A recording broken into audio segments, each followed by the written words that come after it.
10th anniversary in Super League with silver of some sort come the end of the season.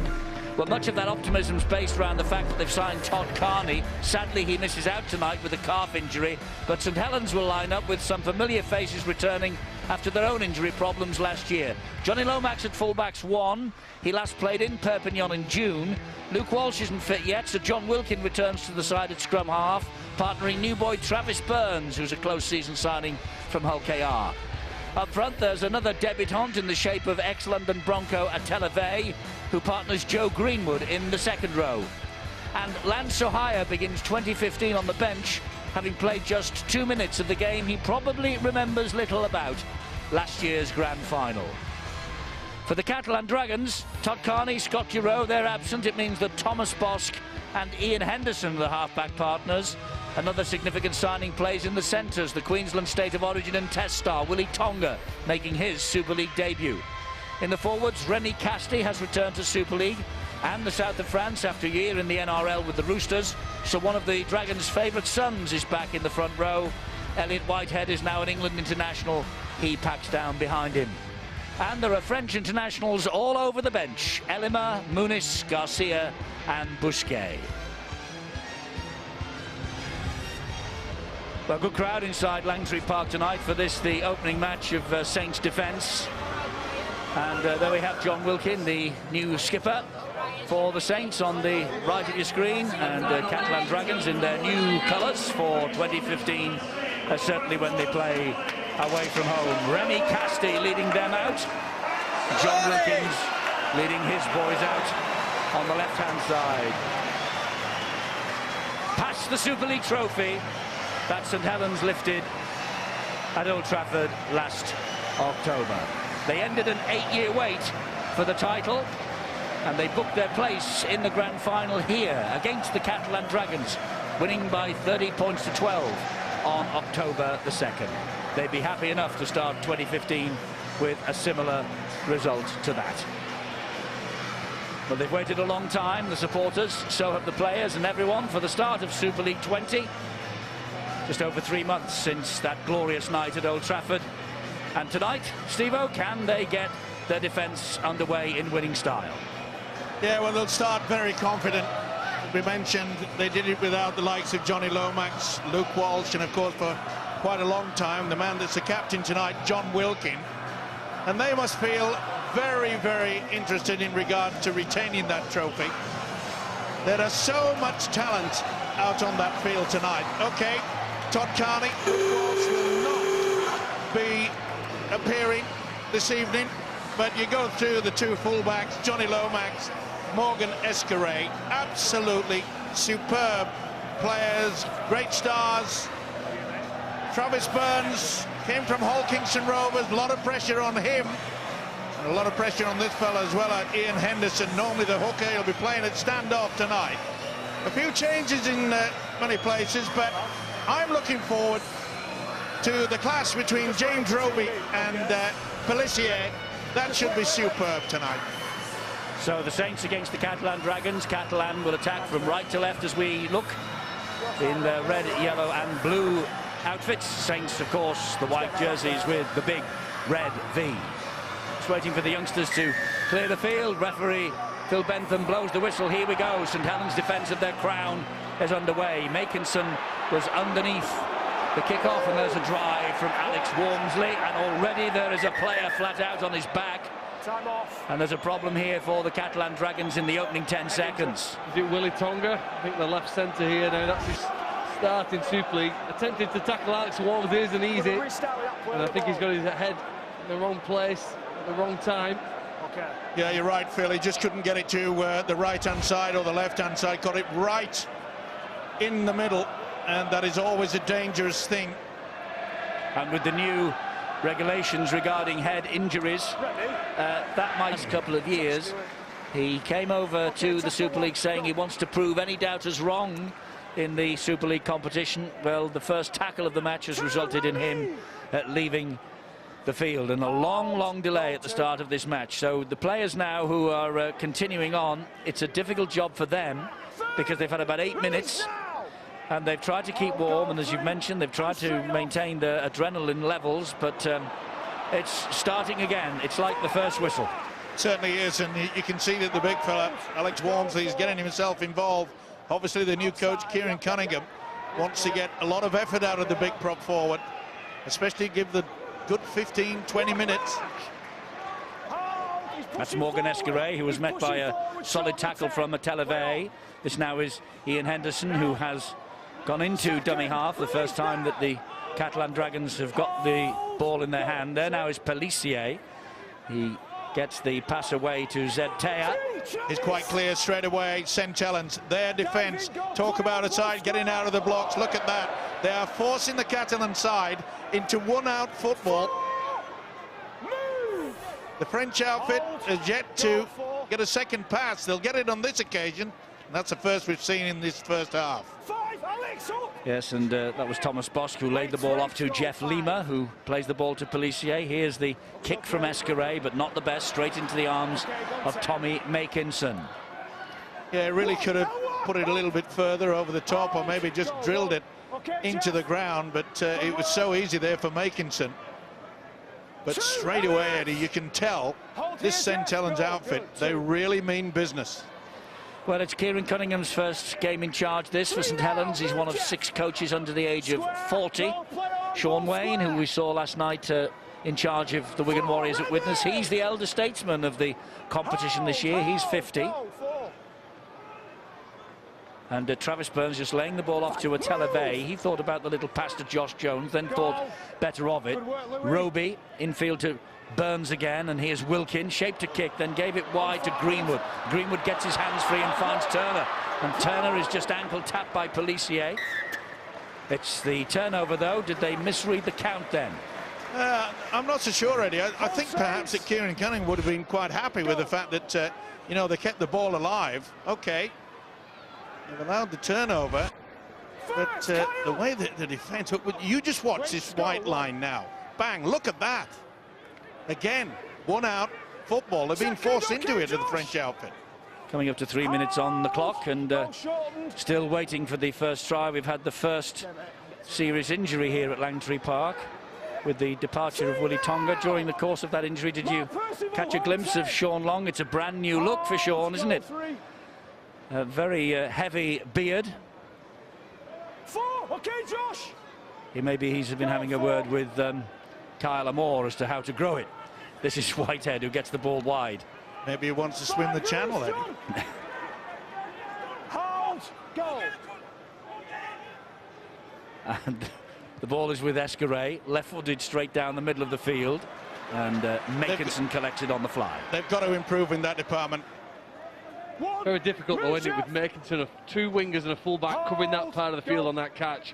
I thought Tommy Makinson was outstanding last season, and an error here from the Saints going to give Catalan a bit of joy here. They're going to get to a chance to see what sort of cohesion they've got attacking the other game as Swift comes up with a mistake. Yes, and here they come with Anderson. I'm not so sure that Kieran Cunningham would have been enjoying that. Why they put a little crisscross move coming on a different angle when all they needed was just 2 or 3 moves up forward.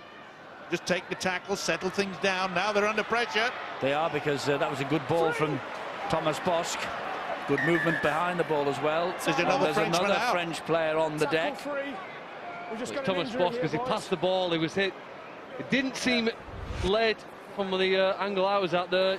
Greenwood, isn't it, who tackles him. Does he lead with the shoulder? Does his shoulder go in first? Yeah, it does. Tackle there. Yeah, that should be a penalty. Well, they're in the wars, aren't they, the Catalan Dragons? Yeah, that's definitely a penalty, the shoulder charge. That's a tackle. His arm comes round. His arm comes round. I think you see just at the bottom there, his arm comes... He's gone out, he's had a look, and there would be no thoughts about anything other than the player's welfare there, so well done to him. And of course it's a free interchange again, Eddie, because it's a head injury. It will not count as an interchange for them. This is Lima again. Now Catalan could take advantage here because all the players with the disruption, they could just lose their concentration slightly. Henderson gets the pass away to Muniz, and Muniz then gets it to Ben Pomeroy. And Pomeroy is just held up about half a metre short of the line. There is Muniz, and he bullets the pass to Henderson. He will kick it wide, looking for the big man. Oh, and it's been dropped, and it's been pounced on by Zeb Tea. And was it Makinson who got underneath that and who lost it for St Helens? Oh, he's giving no try here. Well, I think he feels that Zeb Taylor has actually contacted the ball first. It's going to be difficult for Ben Thaler and Ian Smith. Stuart, they'll obviously be looking at the contact in the air first of all. He's looked at the contact in the air, but I think what he's actually looking for is to see whether there's a knock-on. Obviously, it's from a kick, so we have to check that everybody's onside, and I think the main players are onside going through. Who does this ball come off? I think it probably comes off the Catalan player last. Actually, I did Makinson a disservice. It's Mark Percival. Oh, no, it's going backwards. I think that ball, it looks like that ball's come back off St Helens player. Is it a Televay? Oh, it's Mark Percival. Mark Is it Percival, is it? I think this will be a try. Is there any contact?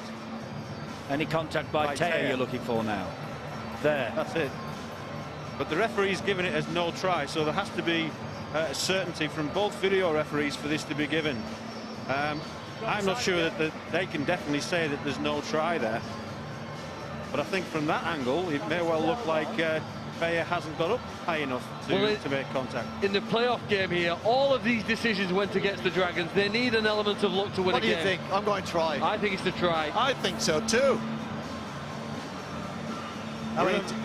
We do have the system now where the referee has called it a no try, so both video referees have to be absolutely certain that he's got it wrong to overturn it. So there will be an argument now taking place in the video referees department. Well, they should be making an independent decision, and we should end up with a majority decision at the end of it. Yeah, but if they look at it, they have to make a decision between the two of them. If one thinks it is, someone's got to have their mind changed. Let's have a look anyway. Here comes the decision. Try goes against them. Well, it was certainly Mark Percival that touched it first. And I think you'll find tackled that... in the air. Hold on a second. He said he's tackled in the air. So it's going to be a penalty to the Dragons. Please, Stuart, explain this. If this isn't a fair challenge for a ball by Zeb Taylor, I'm not sure what is.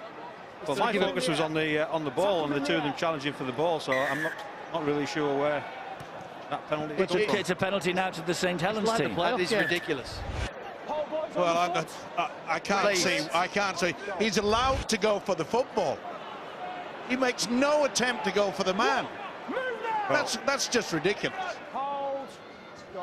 We often talk about the fact that, you know, officials make decisions. Well, the official word, I'm receiving it now, Steve-O, is the Catalan Dragon player interfered with the St Helens player in the air. I don't know how anybody who can watch rugby league games can agree with that decision.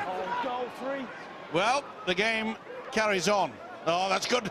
Good play. There's the fullback joining in.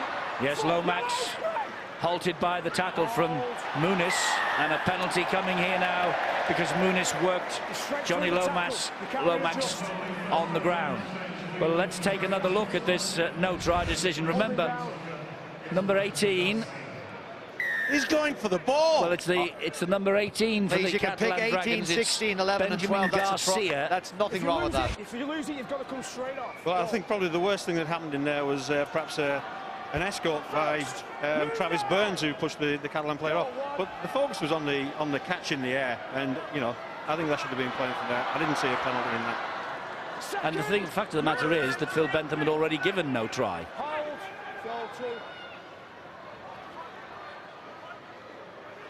This is Kyler Moore now for St Helens on the back of that penalty. And Roby gets the ball away to Wilkin. Wilkin then to Burns, and the first try for a Televay. On his debut for the Saints club at Televay. Gets the first try, the former London Bronco signed during this close season. Super play. That really was out of the top draw. You can see Roby runs, gets it through. Travis Burns provides the pass. Good dummy running as well. Utilised it on both occasions. And the big fella, Vey, gets the first try. Delighted. Absolutely delighted, the big Tongan.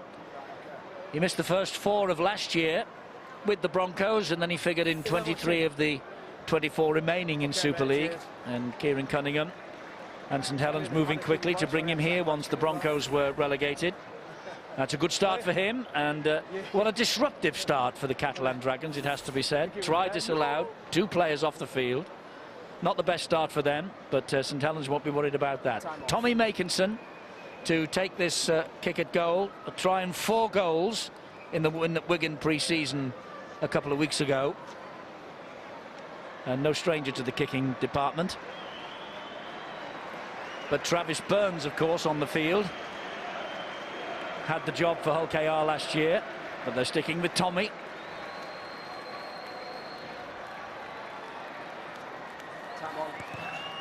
And Makinson adds the extra 2. St Helens lead by 6 points to 0.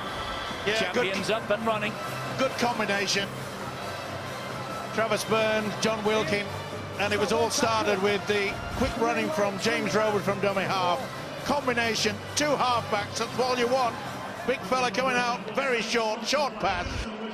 Burns offered it up, and he took it with aplomb. Well, Kieran Cunningham, Sean Long will be delighted with the start that their team has made, but not so the Catalan Dragons. We've got news of Willie Tonga, Bill. Yeah, it's good news of Willie Tonga. Well, hopefully for the Catalan Dragons. When he came off the field, he was conscious. He was perfectly aware of what had happened and what he got wrong in that tackle and the consequences of it. They're optimistic that he'll be up on his feet. Whether he'll be back on the pitch, well, that's obviously under assessment, as is Thomas Bosk at the moment. And you mentioned Saints Dr. Simon Perrett's involvement. He's actually been involved, I think, in drawing up these new concussion guidelines, so he knows exactly what the protocol is, and he's helping out the Catalan cause in that respect. Well, good on him for that. 9.5 minutes gone. The Saints are ahead by 6 points to 0, but with Tonga and Bosk off the field, 2 of their main playmakers have gone. And here is Johnny Lomax for St Helens. He was brilliantly fed by the pass from Wormsley. And isn't he on fire, the big fella, Alex Wormsley? Wilkin just drifts the ball over the top Beautiful of the kick. defenders. And Unbelievable Escaré kick. is going to be trapped in goal here. Well, we've not been playing for 10 minutes, but it's clear to see that St Helens are going to be equally as hard to beat this year as they were last. I think their attacks look better than it was, obviously, when our memories for the second half of the season without some of the key playmakers. But it's really sharp, isn't it, the way they're moving and attacking and taking the ball forward. The support player, 1 or 2 offloads, have added an extra dimension to how dangerous they can be this season. And the Catalan Dragons, well, after 10 minutes, it probably doesn't get any harder, you know. The goal line drop out and 6 more players here to stop 6 more points. Well, the Saints won 8 in a row at the start of last year. They didn't lose until the meeting with Wigan on this ground on Good Friday. Here comes Kyle Moore again. 3 defenders to meet him. Roby, who looks fresh as a daisy after his first real full pre-season. He didn't go on the 4 Nations tour, needed surgery, and so has recuperated from that and has trained the house down throughout the course of the winter. Burns gives it to Lomax. Like having new players, this, for St Helens, with Lomax and Wilkin and Roby back at 100% fitness. Impressive, though, the way that they're keeping this ball alive. Okay, it wasn't the best pass in the end from Jordan Turner, but the build-up on the 3 occasions that they've applied the pressure on the Catalan defence. Remember, they've scored the try through Vey, but they're running riot. So you're just having a word there with Jordan Turner. He's been looking a bit groggy since an involvement just a few minutes ago, but he gets the thumbs up. Be allowed to continue. And Catalan now having to try and work this ball away from their own 10-metre line. A big contrast as far as they are concerned to the start of last season for them. Remember, I said that Saints won 8 in a row. Well, the Catalan Dragons lost 5 in a row, and they found themselves in the bottom 3 at one stage. They don't want to start like that in 2015. No team can afford to lose 5 in a row at the start of this season when every minute matters. I've been so impressed with the way that St Helens defence are moving out of the... Look, I mean, that's like 3/4, and the forwards are just moving just as fast. The amount of times that they've kept this Catalan side to 1 out running. Oh, that's a good charge down. And knocked back. It was knocked back, says the referee, by Josh Jones. I think he got that absolutely spot on. And so Roby will start them again from deep inside Catalan territory. Good ball wide to Makinson. Makinson, oh, he backed himself and the ball found its way into touch. Idea was there. I'm afraid the execution was a little bit off target. But this St. Helens outfit, they're just ripping this Catalan defence apart. That's decent cover play, though, by Escaray and company to offer Makinson the sideline. He only had the option then to kick it down the line for himself and didn't quite get it right. They're quick in defence, the Escarays of this world. It was a nice early pass by the St. Helens centre, number 17, Mark Percival. He's a player that I'm really excited for this season. Only 20 years of age. It was pretty impressive for them last year. 10 tries in 18 games. He's just in the second row at the moment there. You know what? Sometimes players hold on to the ball too long. He knows with Makinson outside him, sometimes it's not about what he does, but what about he provides. Out. And again, this solid defence. Well, the French outfit finding it very, very difficult to get over the advantage line. Never mind try to get into the St. Helens half, and with defence like that, it's not going to be easy. Go, Alex. Okay, now. Well done. Remy Casti back in the fold after 12 months in the NRL. Hold. Wait. Went to join former coach Trent Robinson, of course, at the Sydney Roosters. And he made about a dozen appearances for the Roosters last year. And jumped at the chance to return to the south of France. And Muniz will hump that ball downfield, but straight into the arms of Adam Swift. And again, a poor kick. They were under pressure. They went early, which surprised me. Went on the fourth, didn't wait until the last. Took on Garcia, came out second best, gets to his feet, plays the ball to Makinson. Wilkin was in support on his left shoulder. On halfway now, the Saints with Roby at dummy half. I'm not sure whether it was a poor kick from Muniz, Steve, or the best kick from a man who's not a kicker. You've got to realise that they've got no Todd Carney, no Scott Giroux, and no Thomas Bosk on the field. Did Amor knock this ball on when he picked up the loose ball that came out of the tackle? Wilkin, diagonal crossfield ball. Henderson has to be quick and is. First now. Back up, back up. Tackled by Travis Burns. Escaray. And Catalan having the devil's own job to get the ball away from their own goal line at the moment, get into the St. Helens half of the field. It's been incessant pressure really from St. Helens in the opening 14.5 minutes. Good run from Zeb Teya. Great run from Teya, tremendous. Still going and gets a great pass away as well to Whitehead. Whitehead down the line. Now who touched that? Was that off Swift? No, the Catalan Dragons are appealing. I think Whitehead saying it was, and what does the touch judge say? I think it was Oldfield that gets to this, doesn't he? Oldfield's left leg hits this. Yeah, it's Oldfield that gets the last touch. It should be head and feet to Saints. Well, I think we'll check this with the video referee. Phil Bentham's just said the initial call was that it would be a Catalan feed. The video referee's giving the right information. That's good work from the officials. He asked for the assistance, did he, Phil Bentham? He asked for the assistance. It was field-led, and he got the right call. And you don't mind them doing that, because, you know, you could sense that the St. Helens fans, they were frustrated that it had gone against them. Now then, can the Catalan side do exactly what Saints have been doing to them? And can they keep Saints down in their own half? But the way that they're keeping this ball alive and trying to get the ball played very, very quickly. Boy, the one thing that this Saints outfit has done this year under their new coach, Kieran Cunningham, they are fit. Roby to his feet, plays the ball to Josh Jones. Mossy Masoi has joined the party. The Samoan, he was in the Four Nations with Samoa last autumn. This is his 30th consecutive appearance for the Saints, by the way. Burns to Lomax. Lomax trying to drive his way down through the middle, halted by Pomeroy. Thomas Bosk is prowling the touchline, by the way, waiting to return as Burns drifts this ball into the corner. Oh! Now then, is this a try for Adam Swift? Might have been a little knock on there. Well, was it a knock-on or was it a charge down? Did it come from a kick? Could well be classed as a charge down. Well, we'll find out here. The referee's given no try. So both video referees, we can see them there, have to make a decision now as to whether he got it right. They're all onside from the kick. So again, we can chase it through to the grounding. Doesn't matter who it's come off there. It's, what happens at this end. I think Escaré goes to kick the ball. Now it's come off Escaré's hand, then off the knee. Is his foot in touch when he puts the hand to the ball? Everything's play on at the moment. Everything's all right.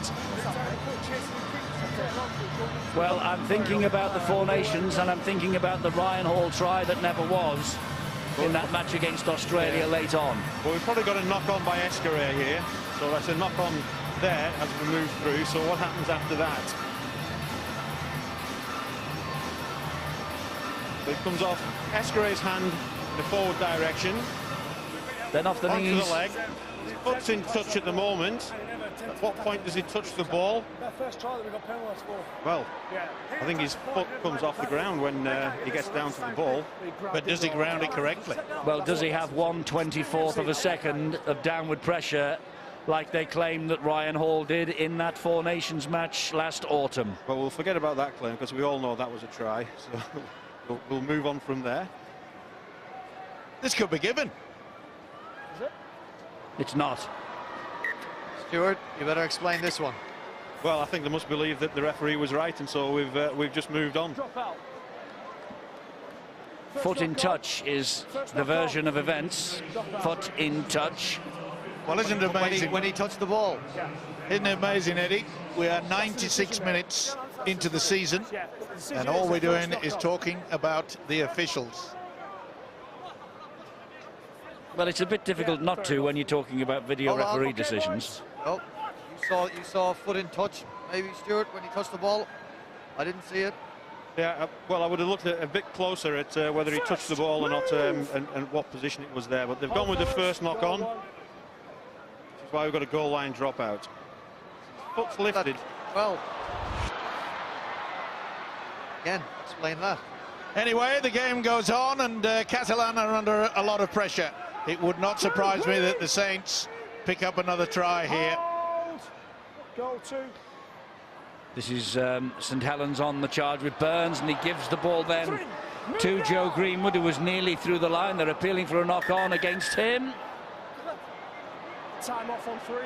And Phil Bentham wants another French player to be attended to because he's down in back play, and I think that is Eloi Pellissier, the hooker. Yep. He went in awkward. He looks all right. Well, the Dragons need an element of luck. They might just get it here with a penalty. John Wilkin. John Wilkin, after this incident, I believe, pushes Pellissier over, and I think he'll be penalised for that. He rolls forward, and the report is that there was John Wilkin's not happy with that tackle. Well, I said ball players have got to go to the line. I'm not sure John Wilkin has to expect what Eloi Pellissier did, jumping into him like that. They do get the penalty. Phil's eyes do not deceive him. Yeah. Okay, Tom. See if we can get this. Yeah, went for a second bite of the cherry, didn't he, John Wilkin? How does John Wilkin push him over, though? It'll be interesting if we get to see another angle of that. First penalty for the Catalan Dragons we've just seen. And boy, they need it as well. They've got to try to just get themselves back into some shape, but it's not going to be easy against this terrier-like defence by Saints. I keep saying it, but they are super fit at the moment. Whitehead Okay. brushes a couple off. Ooh, he almost got that, but in fact he tried to pass it, and then in the end I think he passed it to himself. Here comes Anderson. That's Louis Anderson, the former New Zealand international. Great defence though by St Helens again. Hold. Goal 4. Muniz gets the ball away once more. Casti trying to ride the tackles. Mossy Masoi in quickly with Roby. It's important they get a good kick as well, Catalan. The kicking has been poor so far. Well, there's the kick from Bosk high. It's a good bomb. Claimed by Lomax, and he'll return it with interest here. And he halted because Escaré was offering him the touchline, and he decided to come back inside and retain possession for his team. Turner takes it forward. Smart play by Lomax as well. And they're at the halfway line on the second tackle. Yeah, he realised that there was no way out on the outside. He realised that possession was important. Boy, what about the work from the two prop forwards, Walmsley and Amor?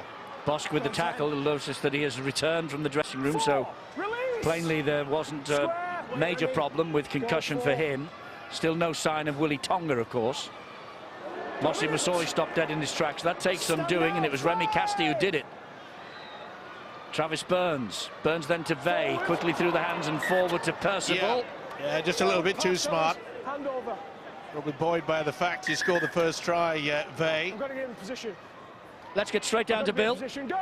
Yeah, Thomas Bosk got back on the field of play just in the nick of time. There's a 15-minute window for his assessment if it's to be a free interchange. Literally, the seconds were counting. The fourth official was counting the Catalan clock down. It was like a Formula One qualifying session in actual fact. And he just got back out there in the nick of time. There is no sign of Willie Tonga emerging from that Catalan dressing room. He doesn't look as though he's going to be coming back after the knock he took. No, it doesn't look like it, does it, Bill? And it's a great to think that the Catalan, they certainly need a good kicker, and Thomas Bosk can provide that. Good offload. Oh, that's a knock-on by Wilkin. He's playing to the whistle. The referee has blown the whistle now. We're 20 minutes into the match. And normally around about this time on a Friday night we would be thinking that half-time is just around the corner, but such has been the disruptive nature of this first half with the injuries. We're only at the 20-minute mark. Well, Wilkin, he must have realised that he'd knocked on and just thought perhaps he may have kidded the referee. You play on to the whistle. It's the experience of the man. Away from home, you know, the Catalan Dragons' form must be a concern. They do, of course, have the toughest task of any team in the Super League, but last year they won only 3 on their travels. They drew 1. They must improve. That was in the weekly rounds, of course. They didn't do badly in the playoffs, did they? But in the weekly rounds. And last night, from all accounts, there was a big wind in Perpignan that delayed their start, delayed their flight. The flight was delayed. 130 kilometres an hour, according to Laurent Freycinet. It was a bit bumpy, he said, in the first 10 minutes. I bet it was. Yeah, well, Catalan are quite happy with the fact that, you know, they're only 6 points astray. And knock on. That's a terrible error. And he puts his hand up, does Ollie Elima. He knows it as well. I think you're right, Mike. You know what? When you consider how fast St Helens have been playing the game, with and without the ball, it's visibly quicker than the Catalan Dragons. They play the ball especially. To be 6 points behind, I think is a remarkable effort. Whether St Helens can maintain for the next 20 minutes the pace with which they've played, Brian, I'm not sure. And the Dragons would have some hope. Or can the Dragons hold St Helens? Are they at their very limit? Mike, you've made it quite clear that St Helens are attacking in and around the ruck. They've got James Roby, Kyler Moore making great progress when he's on the field. Now you got Mossy Masoi. In and around the ruck, the Catalan Dragons look vulnerable, and it's after that, when they break through the middle, that St Helens have started to shift through Travis Burns and John Wilkins. So I'd be a bit fearful if I was a Catalan Dragons that there might be another St Helens try in the offing shortly. That's solid enough defence, though, on Kyler Moore. Square markers. Just trapped. Goal 2. Muniz was all over the top of him all, and his head was trapped underneath him then. It could have been nasty. Hold. Goal 3. Yeah, a bit awkward there as really turned over on the spine. But this is probably the best period of defence we've seen from Catalan. That's good refereeing. Phil Bentham realised that the hand was being held, but this is good work out on the winger. Good hands by Burns to Lomax. Another great ball out the back door from Lomax. This is Percival. Oh, just went without it. The ball was knocked out of his hands, I think. Yeah, it certainly was. That was try time. And talk about getting away with it. Well, if they want some fortune, some good fortune, they've just had it. Good play, wasn't it, by Thomas Bosk? Realised he couldn't tackle him. Just went for the ball. Well, what a let-off. Yes, it would have been a great try, wouldn't it? And that ball offloaded in the tackle. Here is Bosk again. He gets it away to Pellissier. Well, that's going to be a penalty. Running all over him. Roby just delaying, letting go as well. Well, again, we see some wonderful attacking work by St. Helens. But they will be looking up at the scoreboard and thinking, hang on, we've had this side on toast. Great work from Thomas Boss. We've got the Catalan side on toast, and yet we're only 6 points in front. One pass to Thomas Makinson, and that would have been 4 points, certainly. The kick to come.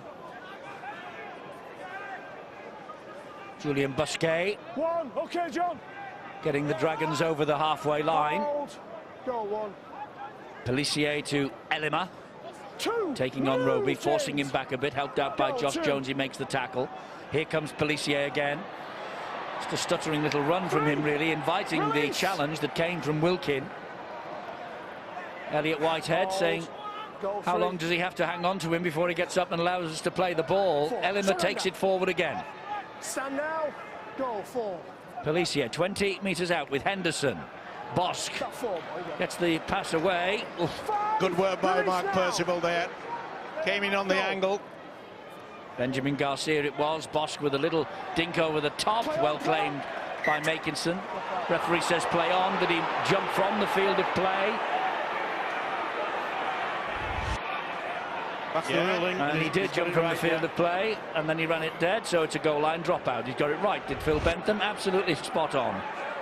Stay where you took off. Well, it's no good chuntering and saying that the officials got it wrong, because he's got it absolutely spot on. Well, St. Helens won the grand final primarily because the defence was outstanding. Just made it so hard to concede points. And they're going to have another defence there. Was there a knock on there? No, he said it went backwards as Busquet picked it up. I think they're fortunate. They got Elima again. They got to be careful, Saints. This Catalan outfit have started utilising the big forwards. They're getting over the advantage line, something they failed to do in the opening 10-15 minutes. Here's Escaré, gets it away to Zeptea. Tackle low down by Percival. Escaré again. Here's Henderson. Henderson then to Garcia. Garcia gets the Dragons to within 11 of the line. A run from- Pelissier wants the ball quickly. This is Muniz. Muniz then to Bosk. Back on the inside to Julian Busquet. Impressive off the bench last year. Impressive again tonight. Bosk dabs it into the in-goal area. Races on. Lomax to the rescue. Yeah, it'll be a dropout underneath the sticks, and slowly but surely the Catalan side are getting into their shape. That was a neat little kick through by Thomas Bosk. You see quite clearly that Lomax got the hand to it. Time off. So, for the first time in this first half, Catalan get the second set of 6. You'd have to be patient, don't you, in this game? They're certainly applying the pressure now at this end of the field. And I think with Thomas Bosk, he's the key danger. But so far, the concentration from St. Helens' defence has been outstanding. They've got good distance on this kick. And I think everything really revolves around Thomas Bosk. Busquet will drive it in, make some good ground. Okay, Travis. Lifting Televe off his feet, stopped by Travis Burns. Pelissier. And Muniz, good on his feet is Muniz. 2. Move, James. Burns and Roby doing the job. Go 2. Pelissier Play on, again. miss the side. Comes down the left channel with Garcia. 3. Release, Josh. Well, this is the chance for the Catalan Dragons now. 2 goal line dropouts Goal 3. in succession. Zeptea gives it to Bosk. Bosk then to Elima. 4. Solid St. Helens defence Move. again, 10 metres away from their own line. The hooker Pelissier Yep, 4. off the ground and finds Henderson. Henderson then to Bosk. He delayed the pass and had to take the tackle. Well, And there's a Muniz, collision in back play as well. Pelissier again. Escaré. Oh, flick, flick, bing, bang, all over the place. And That's it, we're offside, Lomax, boys. was it accidental Accidental offside as the offside. referee called it? No, it's okay. I saw it. It's accidental offside. So it's head and feet again to the Catalan Dragons. It's better than a goal line dropout because you're only 10 metres from the Yeah. line here now. No, it my wasn't. word, It wasn't. it's the ricocheted away. Accidental offside. Well, Actually, he plays at that. It's not accidental offside at all. That's offside. That should have been a penalty, shouldn't it, Stuart? Well, yes, it should have been, but you know, it all happens very quick. We've seen that in slow motion. Phil Benton would have seen that as just a collision. It's not like somebody caught the ball where he would have definitely known that they would have played it. But you know, technically, you are right, Eddie. It's good to see the St. Helens players back on the try line here, Eddie. I like to see space from scrums. We see the best tries if they're given space to attack. But look, they're already up. They're supposed to be back further than that. Henderson wasn't the best pass. He had to stoop and pick it up really and stop the momentum there. 1. We need a little bit more from this fella, Pelissier. He's got to start asking a few questions. Oh, he won't be doing that way, but he finished up in possession in the end. Move! Goal 2. Henderson, who that ball was knocked out as he went for it. Back to 6. Should be 0 in the tackle count. No, he's not made the signal. Release now. Phil Bentham, he's ruled that was just simply a mistake.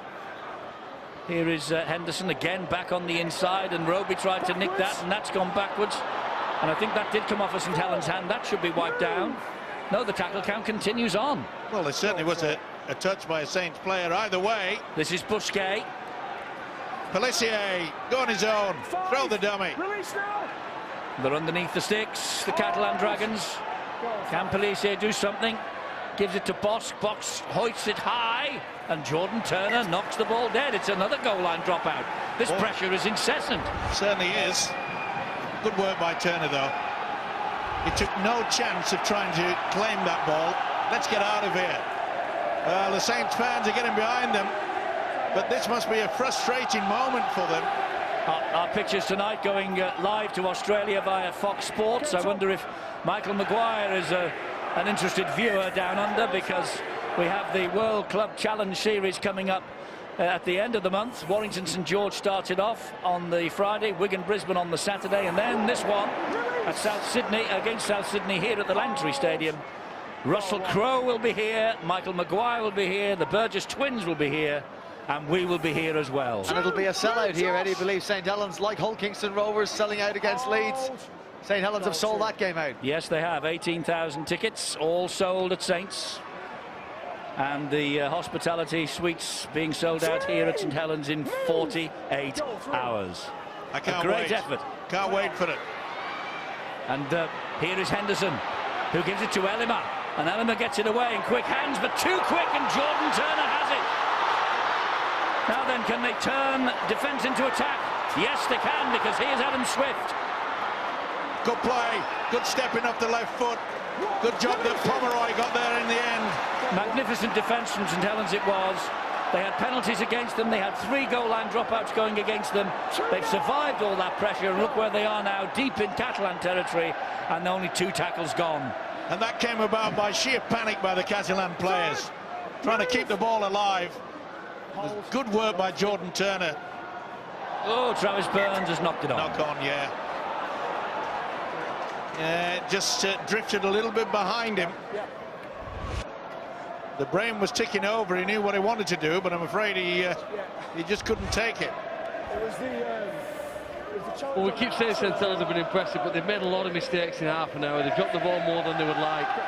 They control possession a little bit better. I think they have a far more significant lead, but they're allowing Catalans to survive here, aren't they? But there's some real big puffs of breath taking place at the present for the French players, sucking in as much air as they can here, because the next 8.5 minutes, I think there's points coming one way or the other. I definitely see the length of the half, the pace and effort, just which team scores next. I think I'm with Steve-O, you know, because 6-0, St Helens leading. Catalan Dragons will be delighted with this scoreline. I think Saints said in all though here, that's why they push here. There'll be another surge and effort to get that second try. For all of the dominance in the first half, it needs to be reflected on the scoreboard when they go in and listen to Kieran Cunningham's half-time message. Muniz for the Dragons, inching them towards halfway with 3 men around him. Pelissier gives it to Henderson. Henderson then to Zeb Taya. Taya gets it away to Henderson again, who's there in support. It's a flat line, though, that the Catalan Dragons have got in support of Henderson's run. Yeah, it was good work by St Helens defence. You know, they came in, they call it the umbrella. They come around on the outside on that far section. Oh, that's a knock on by Lomax. Oh, he's furious, and he's every right to be. He was under no pressure whatsoever. And, well, St Helens are making it very hard for themselves. Escaré just with the kick to the corner, just trying to buy a bit of land. Then the mistake. You know, I get the feeling that these St Helens players realise that they're making so many breaks. They're getting over the advantage line. They've been in total control when you think about it. And yet, and I know we keep saying it, but they talk about Kieran Cunningham giving him a good talking to at half-time. Fresinu must be saying to him, listen, if we get a quick try, either before half-time or just after it, it's game on. There's no Todd Carney, no Scott Duro, no Willie Tonga for all but the first 20 seconds of the match. Bosk lays the pass on to Pomeroy. Pomeroy, a man who played alongside Todd Carney at Cronulla previously. Penalty here to the Dragons. Well, they were messing around. They had it long enough. They had a leg up in the air. The official, Phil Bentham, was saying release. They ignored him. Elima trying to spin his way to the line. Olivier Elima. And Pelissier waits. Gives it to Muniz, and it's the penalty. They're all offside at the play of the ball, actually. None of them are over the line. Well, Televey is not a fast player, and you can see that Turner, he'd gone. Most of them had gone. So here they come again, the Catalan Dragons, with yet another set of 6.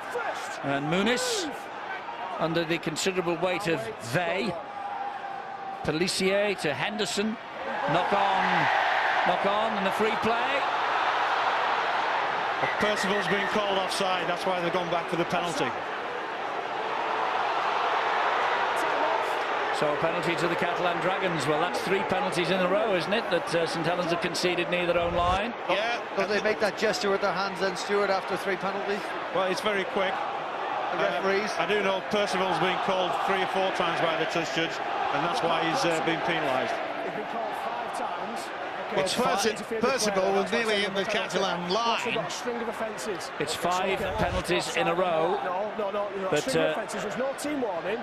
Well, St Helens will be happy for this rest while we have this chat here. I'm sure Catalan would like to get on with the game.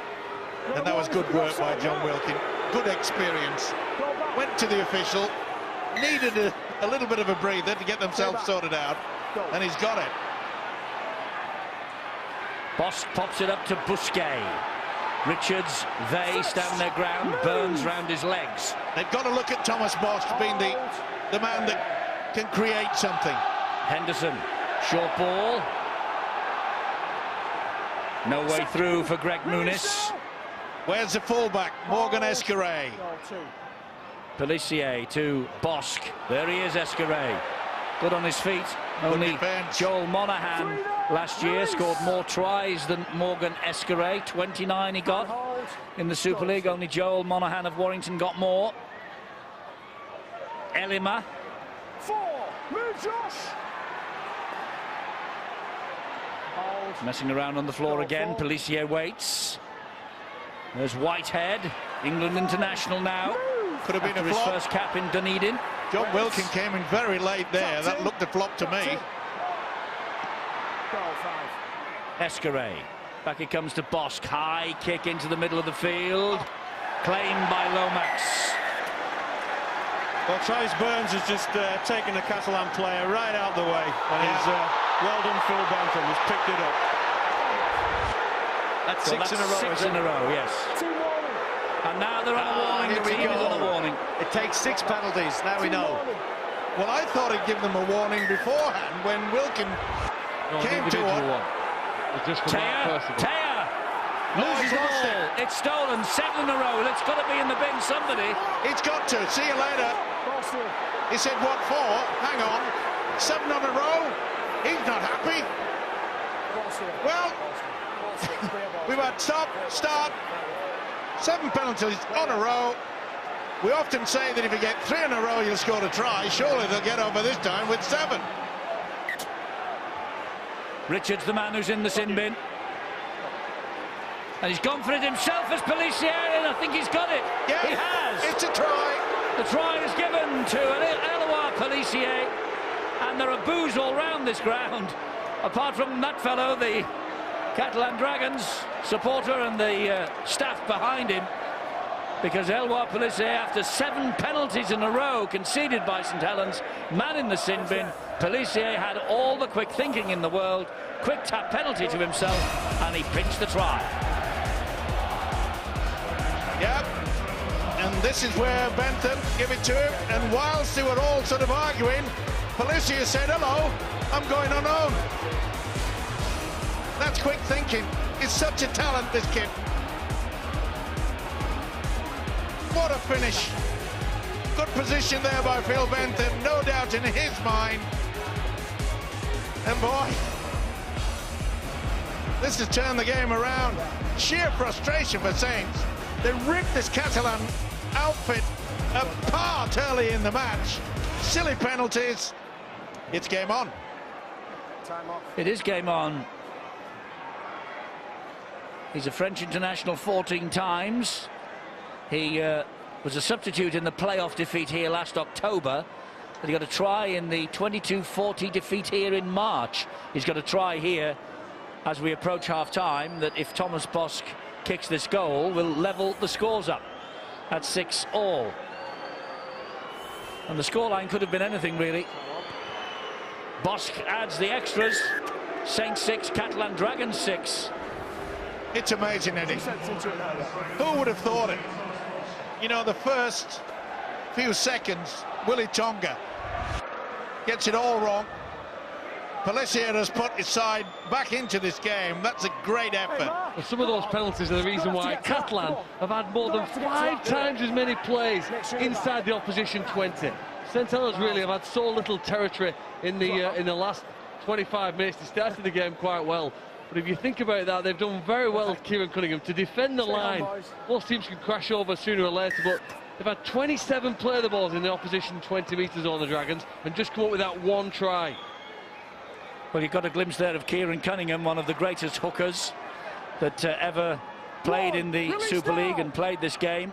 And he will be well pleased, I think. Here's another penalty.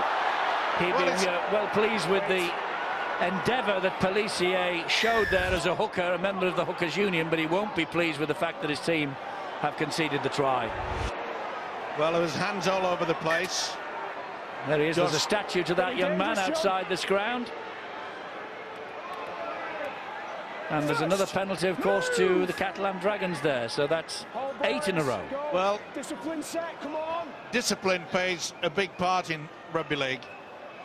2 penalties early to St Helens. The last 8 have all gone the Catalan Dragons' way. We're in the last minute of a first half that's gone on for over an hour and has been the most disjointed first half I can remember in Super League history in the 20 seasons we've had. Because of injuries, of course, and nothing anyone can do about that. But the Catalan Dragons will be pleased that it's now 6-all, and they've got half a minute to the half-time siren. This is Olivier Elema. It's important now that St Helens don't switch off. Go for drop goal, Mike. I think they just want... He's going for it as Bosk. He's gone for it as Bosk. I think he's nailed it, hasn't he? He has. He has indeed. Well called, Phil. I was going to say no. I just got for it. They take the lead, courtesy of this from Thomas Bosk. Amazing. He was carted off the field of play. It looked like it was turning out to be a nightmare for the French outfit. There's the half-time siren. Right on the stroke of half-time, the Catalan Dragons take the lead by 7 points to 6. In a season where every minute matters, every point matters. And Thomas Bosk has just edged the Dragons ahead at half-time. And Phil Bentham and the Saints captain John Wilkin having a fairly heated discussion in centre field. Civil but heated. And Phil Bentham and his officials wait for everyone else to leave the field, and you can hear in the background what the St Helens crowd think about Phil Bentham's performance. But hey, he can only referee what he sees, and 8 penalties in a row. That could have been another one, by the way, because they were all offside. It tells its own story.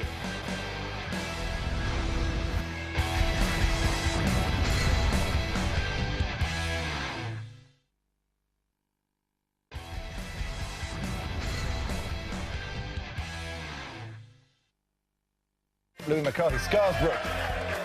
Yes, he's one of the biggest names in rugby league. Hull FC captain Gareth Ellis. Welcome back to What's the Story. Alongside me tonight, Jamie Peacock. Some of the stars of Super League paid a visit to the Sky Studios this week. First time I've had my invite, I've loved it, and I'll come back again. Game changers, are you ready? You don't have that love and the passion for the game anymore, then that won't happen for you. You will not become successful at it. Have we got lots of rugby league fans in the audience today? Oh, yeah! Yeah! Reckon I've got a chance of making it as a rugby league player?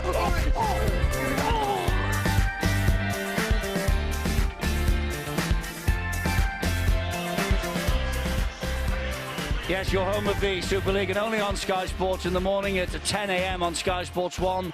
St Helens captain John Wilkin will be in the studio, and the other guests will include Luis Garcia and the American actors Kevin Hart and Josh Gad. So John Wilkin in very good company tomorrow, 10 o'clock in the morning, Sky Sports 1 on Soccer AM. I wonder what he'll be talking about. Will he be talking about 8 or 9 penalties in a row? St Helens led by 6 points to nil with a Televes try on his debut, improved by Tommy Makinson. But Pellicier's try right on the stroke of half-time, Bosk's conversion and his drop goal gives the Catalan Dragons a 1-point lead at the break. And Kieran Cunningham, there is the skipper, by the way, John Wilkin, the guest on Soccer AM in the morning. Kieran Cunningham delivering his team talk in the St Helens dressing room for the very first time. And as a player, he won the league double twice, won 7 Challenge Cup finals, 5 Super League titles, 2 World Club challenges in a 17-year career. I bet he's not seen a more disjointed first 40 minutes of rugby league than we saw here. And poor old Lauren Freyshnu, robbed of the services of Giroud and Carney before the match. Willie Tonga, of course, carried off as well. They were up against it, Brian, but they fought their way back.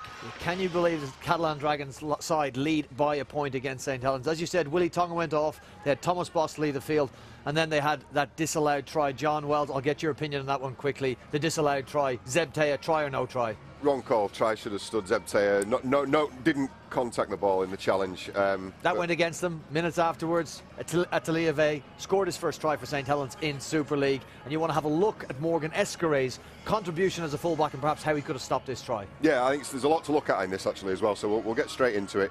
First of all, the significance of having a big pack. Kyle Amar on this occasion gets on the inside and takes 3 players, and 3 big players as well. Now, I'll stop here because this is what the point I want to talk about. So obviously this is the area that we're talking about in here. That's the inroads that Amar's made. He's got Anderson, Casti and Pellissier is going to be the last off. Now, as we run this on just a little further here, you've got Morgan Escaray who's starting to sort out the defensive line. There is Morgan Escaray. He's sorting out the defensive line. What's eventually going to happen is he's going to pull Pellissier across the back of the ruck here.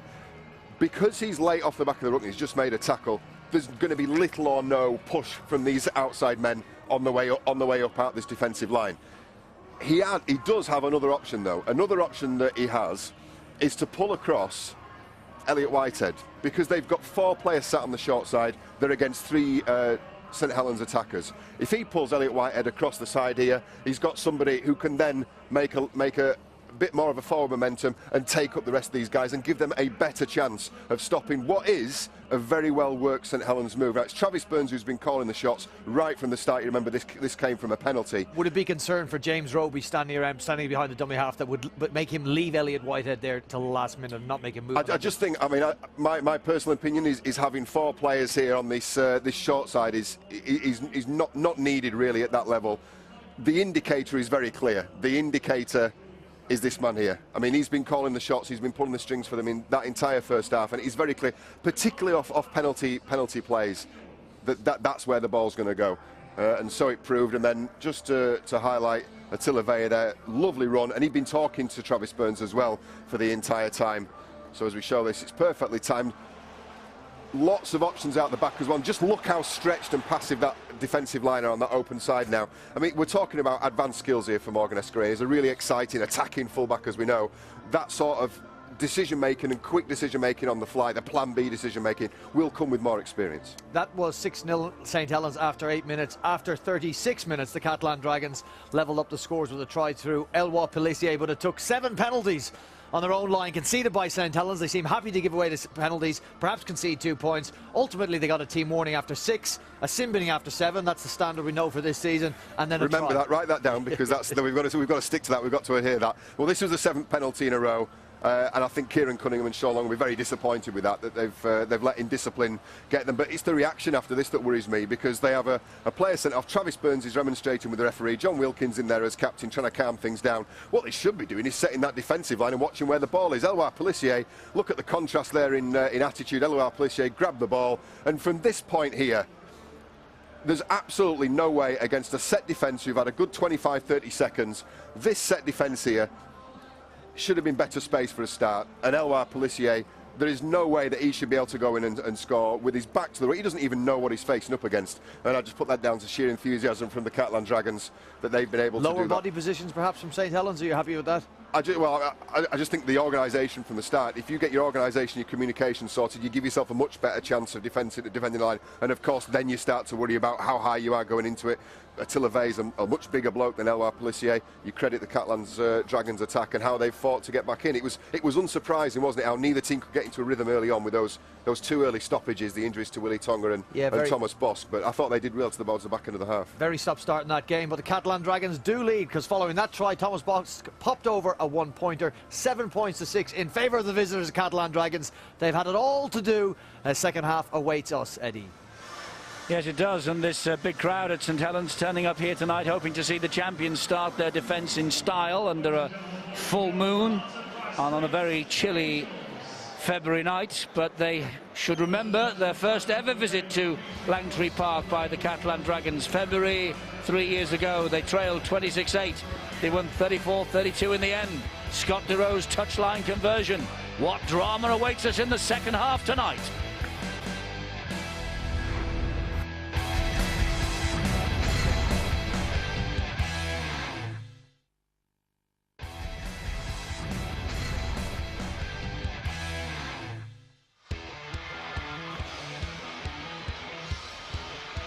Well, a brand new show on Sky One to tell you about now, aiming to find the best pub quiz teams from up and down the country. Quiz Nights, it's called. It starts this evening at 10 on Sky Sports 1. Just about to start the second half here at Langtree Stadium. And St Helens trailing by a point against the Catalan Dragons. 7-6 in the Frenchman's favour. Well, you're talking about quizzes. This is a real puzzle. The way that St Helens just completely got through and over the advantage line on so many occasions, and yet they go and restart this second half 1 point adrift. It is an amazing game, rugby league at times, but I must say that Kieran Cunningham, should I say, must have said to his players, look, you've got to get this discipline sorted out. We saw it last night. It looked as though Wigan were going to run away with it against Widnes, and their indiscipline gave Widnes a chance to get back in and snatch the draw. And St Helens have got to just forget about the referee, the decisions. They've got to get on with the job that they're paid to do, and that's play rugby league at its best. Elliot Whitehead gets a great ball away to Pelissier. That's a solid enough tackle from Johnny Lomax. Ben Pomeroy is waiting. And here is a penalty going St Helens' way because he moved off the mark. Well, we talk about indiscipline, and you can't do that. Even though the attention from Joe Greenwood maybe made it difficult for him, but ironic cheers from this home crowd. Yes, the first penalty going St Helens' way in a while.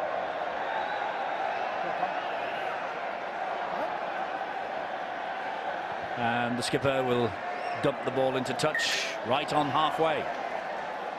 It's going to be important as well that John Wilkins' experience makes sure that none of the players who were late in that first half seemed to be more intent of having a little bit of a word with the official Phil Bentham than actually getting back into the game of rugby league. Penalty now for a high shot, and a bit of a schmozzle breaking out. The high shot was on Alex Walmsley. A bit of Eleanor in the thick of it. It's amazing, isn't it? We saw a carbon copy last night. Widnes put on a little bit of a stoush, and all of a sudden they got back into the game. So rugby league is a key, but will either side start playing it? It was a high shot. Okay, Mark. Greg, come in. Alex Walmsley was devastating in the opening 15 minutes. I've then got Oliver. To be fair, Oliver Ellimer wasn't involved in the original tackle, but he was involved, as you can see, in the debate that began soon afterwards. Okay. Ollie, just coming in with the shoulder. Okay. I often wonder with the French players whether it's for the high tackle initially. they show their anger in French or maybe in broken English. It's difficult to tell, isn't it? He speaks good English, Ollie Ellimer. It certainly does, but being frustrated, maybe he'd go to his natural language. Where is it? Now we don't have a ball. Can we have a ball, please? Yeah, here it comes. There's no ball, mate. No ball. Well, Saints got the first 2 penalties in the match. They've now got the first 2 penalties of the second half, and good to see Willie Tonga there on the bench, looking like he's A-OK, but obviously will not be playing any further part in this match after that shuddering collision in the opening 10 seconds, the very first tackle of the match, and it involved this man, Alex Walmsley, and it was a complete and utter accident. That's all. Yeah. Josh Jones, Catalan now are being called on to defend. Roby to try and inject some pace. Gives it to Wilkin, gives it to Burns. Here is Lomax. Have a man or two out wide. Couldn't get the ball away. Jordan Turner pulled down by Pomeroy. That was Swift, Adam Swift at dummy half. Solid defence then coming in on Joe Greenwood. Roby waits again. It's with Wilkin. Wilkin then to Burns. Burns finds Lomax. Long raking pass from Lomax to Makinson. Into touch. Escaré is hurt. Escaré put his body on the line to save that 4 points with Zebtea. Did he ever? And he's not the largest player, is he? He saved a certain try, that's for sure. Yes. Pretty good rugby, wouldn't it, all the way around? The skill to get the ball from one side to the other, the commitment to prevent him from scoring. Pretty good start to the second half. It was close in the first half. And the effort from Thayer and Escaré, well, that saved a try. And I think the aggression showed by the Catalan Dragons in some of the defence early on. Is that a shoulder charge? Well, I think Escaré's probably clashed heads while carrying out a shoulder charge. Yeah. Tim, you come on, please. Yeah. Certainly his arm is tucked in at the side and he goes in with his shoulder first. Well, they're going down like flies, aren't they, the Catalan side? The players have taken quite a lot of punishment. Okay, where is Escaré? Morgan. No. Well, they're going to give a penalty here against the Catalan Dragons. Has the touch judge seen that again on a replay on the big screen? Are they allowed to do that? Well, the touch judge has come on and reported it, so how he's got the information. He's seen that live, then, has he? Well, he must have seen it live. He's come on to report it. Well, hang on. Stay back. If you're going in the same direction, and I got the impression that Escaré has certainly turned his body, you could use the shoulder charge. Yeah, it's only if you're chasing a loose ball you can do that, Steve. It's if you're going into the tackle, you've got to tackle with your arms. Well, that's a debate for later, because here is Jordan Turner, and he gets the ball down eventually. Yeah, that's a try. And Phil Bentham puts the arm up, but he's got to start have a very keen eye on this game, because it's about to erupt. They may calm down through the fact that Jordan Turner has scored the try, but you could feel it bubbling. There's a lot of animosity out there, a lot of words being spoken. Escaré saves the try, gives away the penalty, and Saints again showed their masterful play. What a beautiful offload by Johnny Lomax. And then it was all on. Watch Lomax come into it. Just pulled in Pomeroy, and he was enough there for them to get over for the try. Good combination, good solid work, and the final pass from Lomax was superb, and Turner had enough wherewithal to get the ball down on terra firma. Could I just press rewind for a moment? Are we all convinced that that was a legitimate penalty against Morgan Escaré? I don't think it was, no. I think Zebtea was trying to tackle him, and I don't think he could get into a position to do anything other than what he did. I think they've had some very tough calls on this ground on the last 2 visits.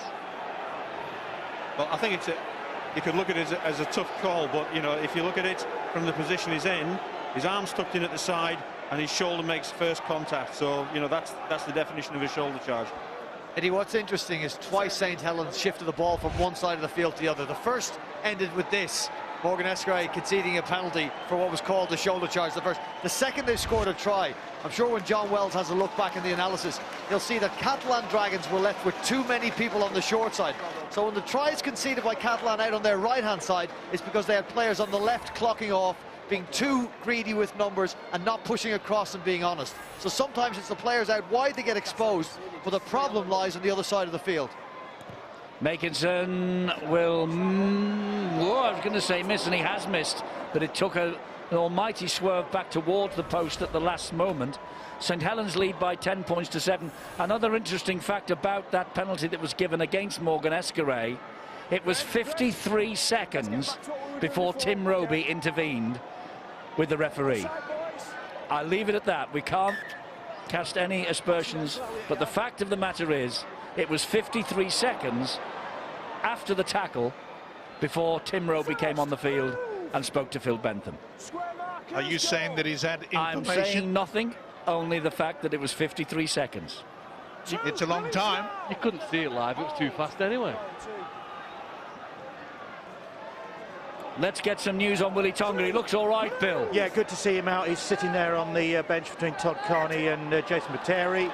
And the word is that he's okay, there's nothing broken. And they're hoping that he'll be involved in their first home of the game of the season against the Castleford Tigers next weekend. But I was talking to Bernard Gash, the Catalan Dragons chairman, at half-time, and his mind was going back to 2009 and the first game for Jason Riles, who was their big close season signing. First tackle of the game, Jason Riles got it all wrong, and he was out for 5 months. They're hoping the same isn't going to happen to Willie Tonga. They don't think it is. Well, you might have noticed sitting alongside Willie Tonga on his left-hand side was Todd Carney. I'll tell you, Eddie, he can't do anything, Todd Carney, but his teammates have got the ball in brilliant position. If you've conceded a try and suddenly the opposition, who scored, cough up possession in such a good place, well, you'll lift as a side. The tackle, mate. The tackle's called. Tackle 2. So play the ball, go back and play the ball, he says, and that's right. He didn't move off the mark. He thought that the tackle had not been called held. Catalan quite happy to, yeah, a good offload, but it appears to me that Catalan know that they could win this game right down the middle. They've got the big set of forwards. There is Todd Carney, arguably Super League's biggest name, signing from Australia. Jamie Lyon, of course, of St. Helens those years ago. You could argue that point as well.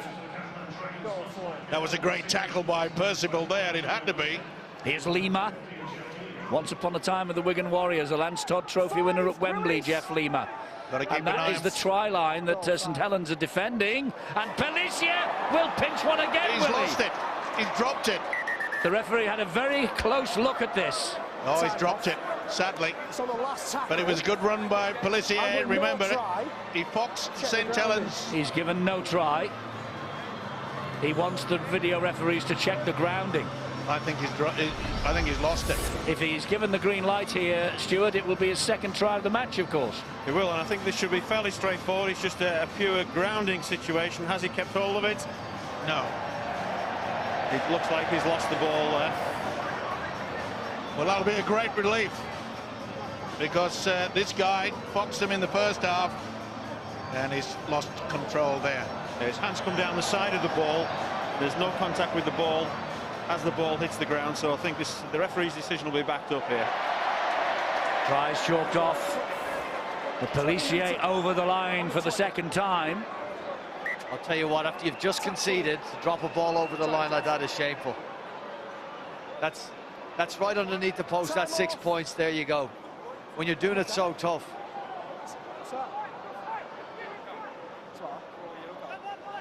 Sure, how dangerous he's going to be though this season, isn't he? Pelissier, he gets a lot of game time around the middle of the field. Henderson's playing as well, but he's quick, he's getting stronger, he's getting more intelligent with his rugby knowledge and where to be and when to run and when to pass. And he hasn't grounded that one, but I think he'll get over for quite a few with that ploy this year. Here's the big man, the Televe, who lost it backwards, says Phil Bentham. Walmsley goes down. Bit of hard work needed by St. Helens now.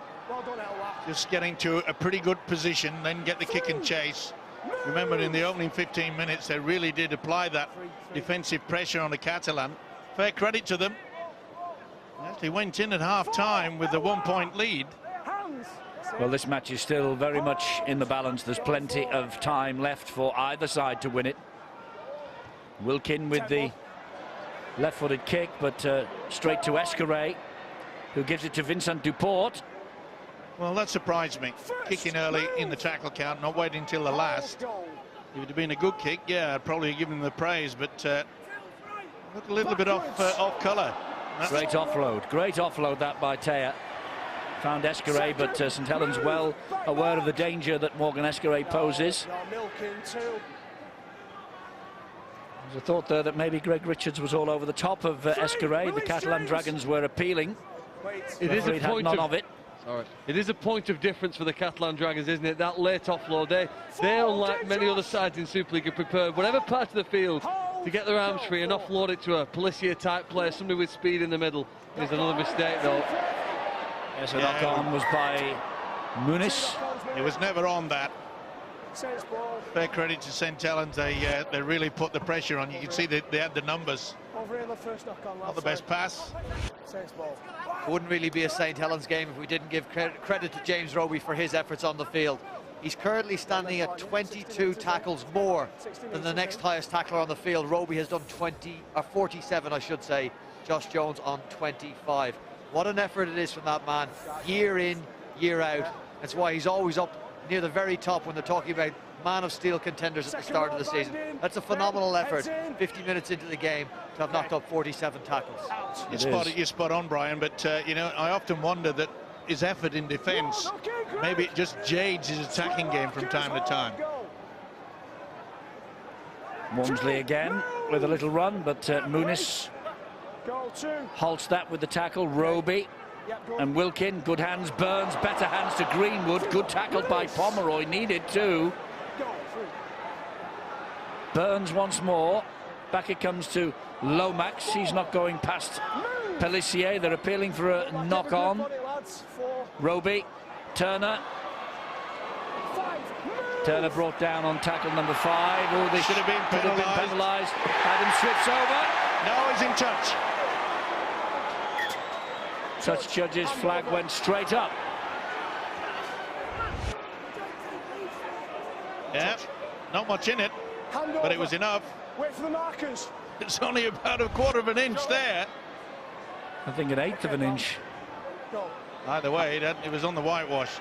I wonder why. Is it because the touch judge Stewart was so definite with his flag that they didn't go to the video referee? Yeah, he was confident. He's seen the touch, and so you know, he decides whether it needs to go upstairs to the video referees. We have brilliant camera angles. You should use them. That might have been given. That may have been given. That went backwards. That's not forwards. Yeah. Well, under a lot of pressure, and now they can just relax a little bit, Catalan, because they know they've got head and feet. Well, it's been such a stop-start affair, and you can see, I think, quite clearly that is he on the whitewash? It's so difficult, isn't it? He's just got part of his foot on the line, and you know, he's got a very good view from where he is. He's got a cameraman right beside him, which might have the same view, but he's got a really good position there, and he's confident, and that's why it didn't go upstairs. It would have been interesting had it gone. I wonder what the video referee's verdict would have been. Well, it would have gone upstairs as a no try, and he would have had to have had absolute proof to overturn it. I think it would have been given as a try. Either way, here comes the big fellas. They got through some hard work as this Catalan pack. They've had to as well. Henderson gets the pass away to Zed Taya. Escaré, waiting for him really to inject himself into this match in an attacking force. You get the Lima impression goes down. Eddie, you get the impression that Catalan won't be able to score the try long range. If they get anywhere near the Saint, and that's a poor kick there by Thomas Boss. If they get anywhere near the Saints line, yeah, in with a good chance, especially from the hooker, Pelissier. Hold 10, fellas. Go. Good. Whereas Saints, they've made so many breaks and had the opportunities, and they are long-range specialists. So it wouldn't surprise me if we see one soon. 3, release. Percival picks himself up after the tackle from Henderson. 4, move. Hold, go. 4. And Richards plays the ball, Mossy Massoy to Travis Burns, and the skipper puts it down.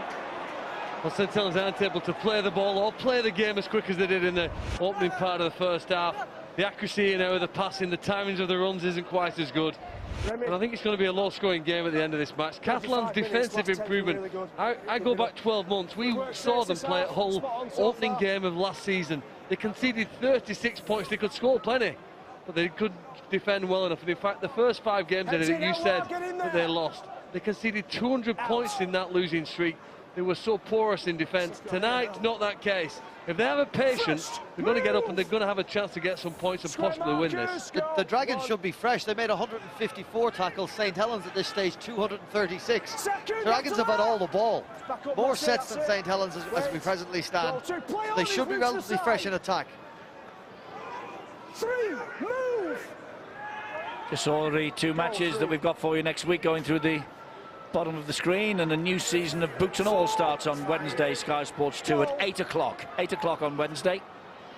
Thomas Bosk spreads this pass to Henderson. Henderson with a nice little chip through. Well picked up by Makinson, and under pressure from Zebtair, he manages to stay in the field of play. That was a crafty kick as well. Super League full-time will have all the tries from this opening weekend. Monday at 8:30, Sky Sports 4. Each and every try from the opening 6 games of Super League 20. Got to be careful now they don't give away a silly penalty. Kick and chase, they got their defence pretty well organised. As a young player, we're going to see a bit of, I think, for St Helens this year. Andre Cervello is just going to play the ball. Really has made an impact in the games when he's come on as a substitute pre-season. Hoping to do that well here now as he backs up with the Johnny Lomax. Good hands. Turner, they're flooding forward. Turner through Escaray. Lomax in support. And Oldfield did well to bring him down. Oldfield could be in the bin. Professional foul, got to go. But that's where St Helens can be so dangerous. The long-range effort. It was a beautiful little offload, wasn't it, by the skipper, John Wilkin, that created the gap. Look at that from Wilkin. Turner did everything right. It looked as though Lomax was going to get through there, but Oldfield, he knew. Quick play the ball, it was all over. It could well be here. Big fella's going. Big Mossy.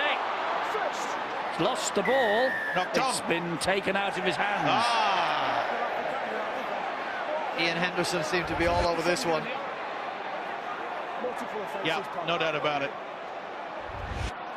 And chance to try for Cervello. He's just on the field, the young man. Well, the Catalan Dragons pinched one from a similar situation in the first half. And St Helens in the shape of Andre Cervello on his full Super League debut tonight, Cervello, and he's come up with a try, and he was dancing when he dropped that ball over the line. That's a great moment for him, only 19 years of age, just on the field, and he's come up with a try for the Saints. Smart thinking. And again, it happened so many times in that first stanza where Saints made good progress upfield, and then they wasted the opportunity. But on this occasion, this is where Oldfield gives away the penalty, puts him in that position, and you can see that the Catalan defence all over the joint, no doubt about it. Henderson, the culprit, and Cervello, bang, simple, sheer weight, well finished. And Kyler Moore was as delighted as Cervello himself when he touched this down. Punched the air with delight. Cervello gets the try. He's a big unit. We'll see a lot from this guy.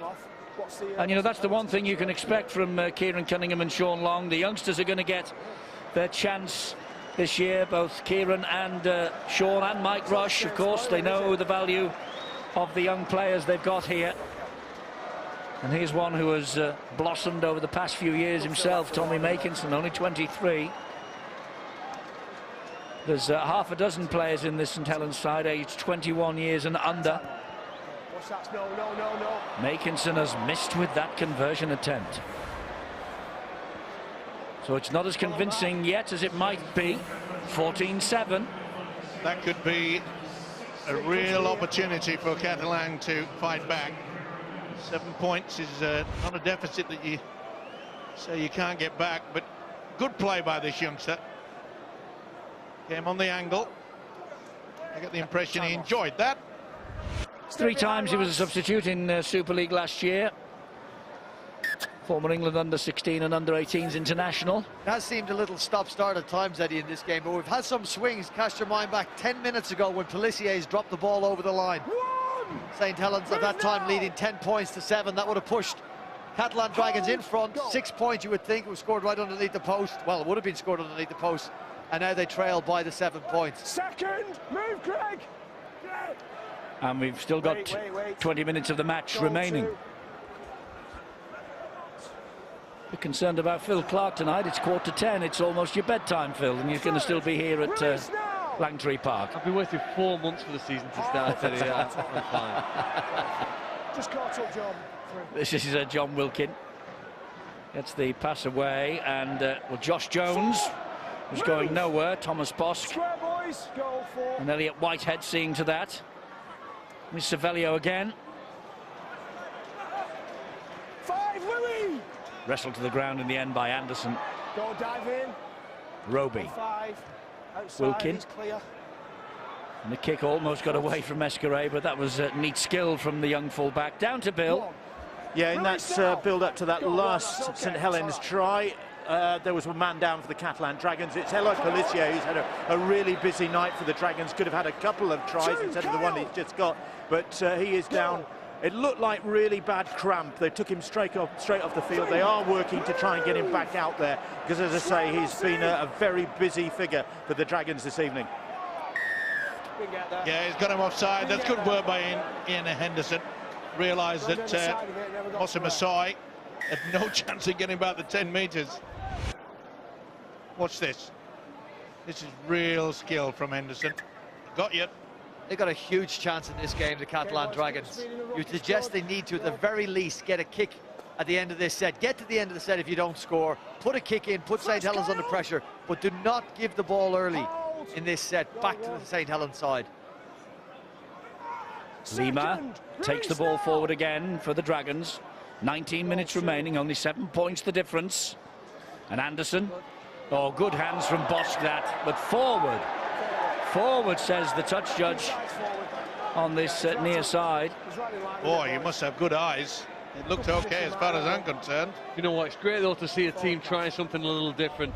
The ball back passed into the middle of the field. So much we see in rugby. You passed it on the outside to try and create an overlap. Pelissier's on the side there now, just receiving some treatment. He's been a live wire, hasn't he? Good, wasn't it? Yeah. He's been a live wire tonight. He's been, as Bill says, he's been really, really busy. This is an interesting moment because Lance O'Hire is coming onto the field for the Saints. And he'll be eager to get into the action as well. 5 times that. Remember, of course, didn't play much, or many minutes in the grand final. 2. Okay, boys, heads in. 2 minutes, Steve-O, in the grand final. Time on. Okay, that's not many. Out. It's a couple. Jordan Turner. Now this is where the experience of St Helens has to come to the fore. He played loose forward to Jordan Turner in that grand final, by the way. Kyler Moore. Second, okay, Jeff. But this is where the experience will count. They've got a 7-point cushion. So it's well, that's good work. Turning the big fella over there. He's worked hard, hasn't he? As he always does, Ian Henderson. So is this fella Roby. Yeah, he's always there or thereabouts, isn't he? Just calms things down. This is where the kicking game could, well, should come to the fore. Burns. 5, move, ready. Henderson again low down. Go. Casti over the top. Ohio Okay. drifts the kick over the top. It is a good kick, this. It's a tremendous kick, this. Brilliant. Oh, but Vincent Duport does equally well, actually. Stand now.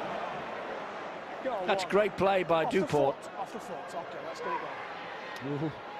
No. Bosch and throwing the ball around with not much caution on their own line, and Whitehead has started the charge up the field for the Dragons. What an offload that is! Superb offload.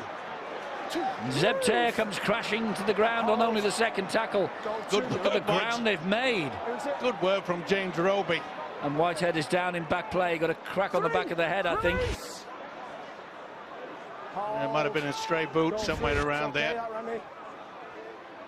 Here's Elima. Gets the offload away. They try something, don't they, at every opportunity, the Dragons. Doesn't always come off, but it's inventive enough. And this is Anderson. When Anderson was looking to offload then to Henderson, the Saints players prevented that. Go, 4. Henderson goes into centre field to Bosch. Here comes Elima. 5 now, Travis. Chip to the corner. Last tackle coming up. Go. Sorry, Lance. 5. No, he's just trapped Bosch. in. 5.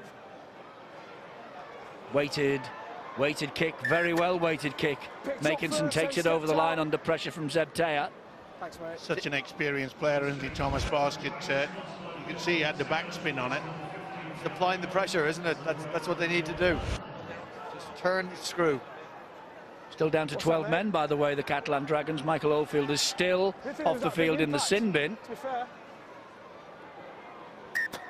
What you've got to do, though, sometimes, Brian, is turn the pressure into points, isn't it? They're at this end of the field. In the first half, we had repeated goal line dropouts, but they couldn't find the points. You're not going to get that many chances in the remaining quarter here now, the last quarter, to get some points. It's a great opportunity to put themselves ahead. He's gone forward, goal, shortened it.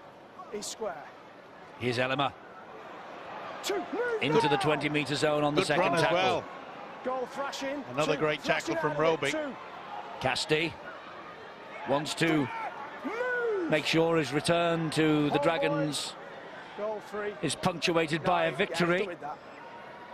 Bit of work to do before he can even think of that. Elliot Whitehead, though, gets the ball away. Oh, and I think Swift was an offside position, wasn't he? I think he's offside there. Knock on from St Helens. Well, it certainly was a ricochet, and I think he's just been notified. It's a knock on. Yeah, the touch judge has given him the nod.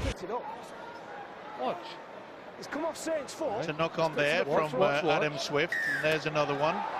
And he's offside.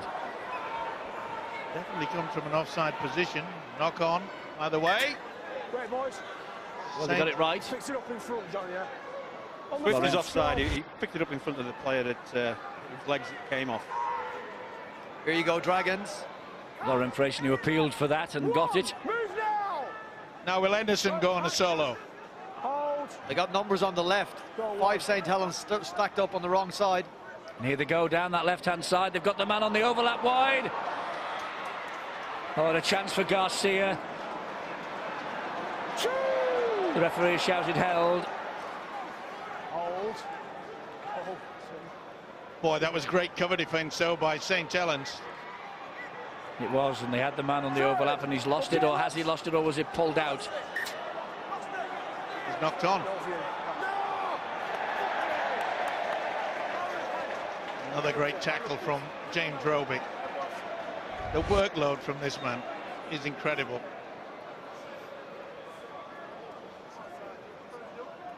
It looks similar to the Ian Henderson incident at the other end of the field, but the ref was unsighted. He was looking for assistance from the touch judge. Didn't get any, so he made his best guess. It didn't go to the liking of the Dragons. They did well to blow that chance, though. Shifting the ball right to left. One more pass and they would have walked in. Catalan Dragons took the wrong option on that occasion. They've had chances in this game. They're trailing by 7, but they've had chances to be in front. As we head towards the last 10 minutes. You do wonder what might have happened had Willie Tonga been out there. You do wonder also what might have happened had Todd Carney been fit. Scott Duro as well. Yes. And let's not forget that the main architect out there, Thomas Bosch, he had to leave the field of play as well.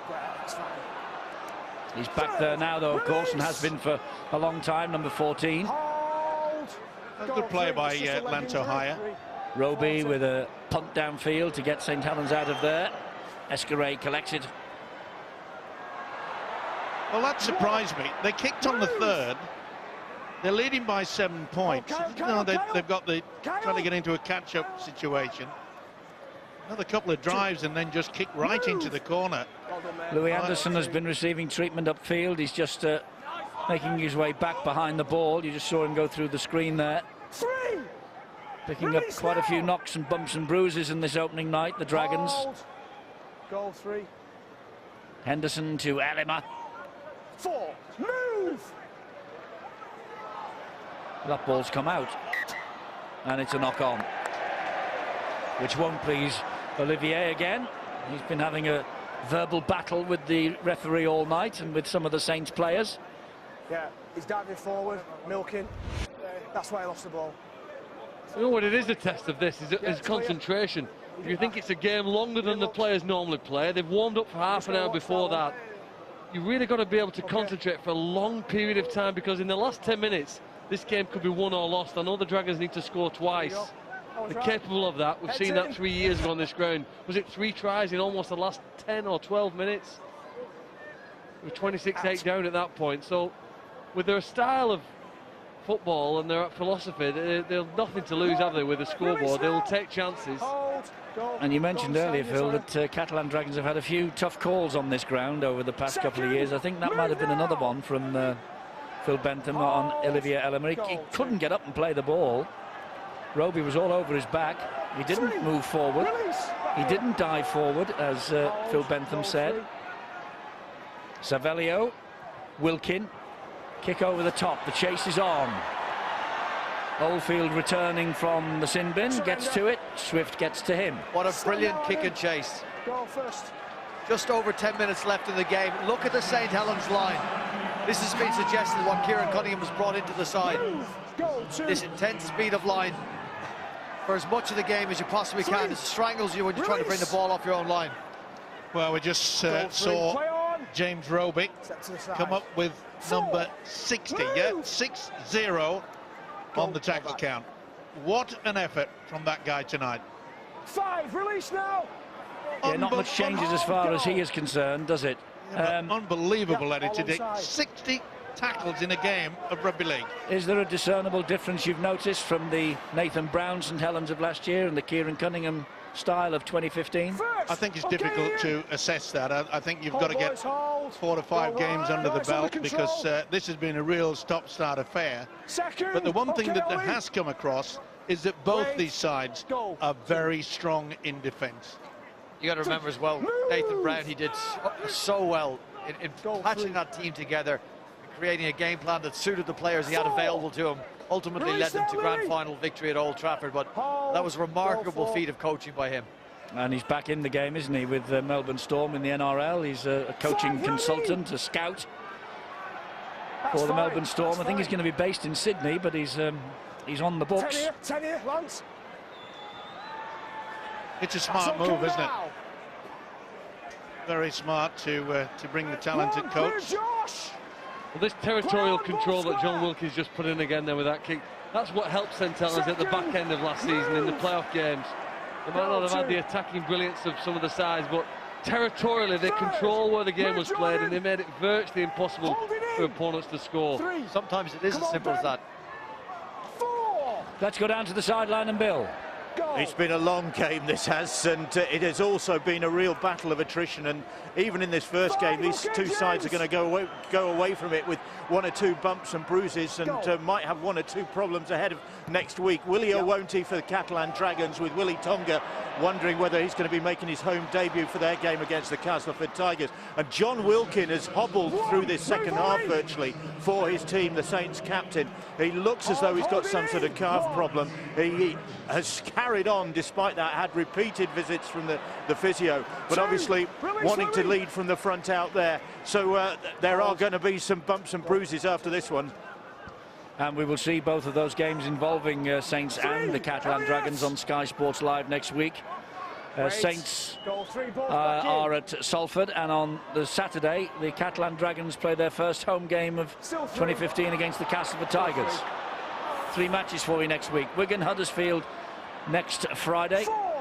The Catalan match is on the Saturday against the Castleford Tigers, and on the Thursday it's the Salford Red Devils against Wigan. Against St Helens, I beg your pardon. 5 now. And again, good cover defence from Catalan. Go 5. Travis Burns with a high kick, tantalising kick, claimed by Bosk. Took it well, just juggle it at the moment. And guess who's there again? James Roby. What an effort from that guy. Involved yet again. Go 2. Elima taking on Richards. Over the years, Eddie, we've just admired and respected what James Roby has done as an attacking player.